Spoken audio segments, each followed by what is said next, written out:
আমি সকাল থেকেই বিভিন্ন এলাকায় প্রচার প্রচারণার কার্যক্রম করেছি। আজকের প্রচারণার শেষ দিন।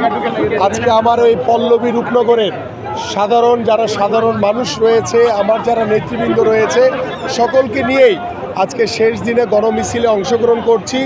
এবং আমরা দীর্ঘ এই কয়দিন সাধারণ মানুষের যে স্বতঃস্ফূর্ত ভালোবাসা সহযোগিতা পেয়েছি, আমি এবং আমার দল বাংলাদেশ জাতীয়তাবাদী দল বিএনপি আমরা শতভাগ আশাবাদী। এবং আমার সাথে আজকে আমার সাথে যারা সাধারণ মিছিলে যারা অংশগ্রহণ করছে, সাধারণ ভোটাররা, তাদের কাছ থেকে আমি যে ভালোবাসা পেয়েছি, আমি শতভাগ আশাবাদী আগামী 12ই ফেব্রুয়ারি ত্রয়োদশ জাতীয় সংসদ নির্বাচনে ঢাকা 16 আসন থেকে বিপুল ভোটে আমার এলাকার সাধারণ মানুষ ভোট দিয়ে আমাকে জয়যুক্ত করবে ইনশাআল্লাহ। এবং আমি আমার এই এলাকার সাধারণ মানুষের জন্য দীর্ঘদিন প্রত্যেকটি এলাকায় পাড়া মহল্লায় সকল সাধারণ মানুষের সাথে কথা বলে যে পরিকল্পনাগুলো করেছি, সেই পরিকল্পনাগুলো আমি বাস্তবায়নের অপেক্ষায় রয়েছি।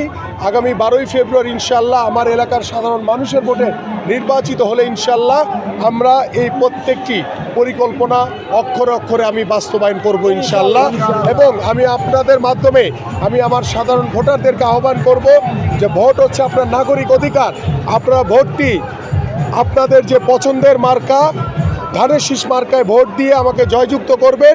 আপনাদের এই ভোটটি নাগরিক যে অধিকার রয়েছে, এটি এমন কোনো মার্কায় ভোট দিবেন না যারা বাংলাদেশের স্বাধীনতা চায়নি, যারা বাংলাদেশের স্বাধীনতার বিরুদ্ধে ছিল, যারা আমাদের নারীদেরকে অসম্মান করে কথা বলেছে।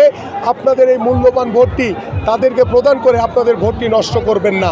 আমি আপনাদেরকে আহ্বান করব আগামী 12 তারিখ সকাল সকাল ঘুম থেকে উঠে আপনারা ভোট কেন্দ্রে গিয়ে আপনাদের সবচেয়ে পছন্দের মার্কা খালেদা জিয়ার মার্কা, তারেক রহমানের মার্কা এবং আপনাদের প্রার্থী আমিনুল হকের মার্কা ধানের শীষে ভোট দিয়ে আপনাদের সেবা করার এবং আপনাদের একজন প্রতিনিধি হিসেবে কাজ করার সুযোগ করে দিবেন ইনশাআল্লাহ।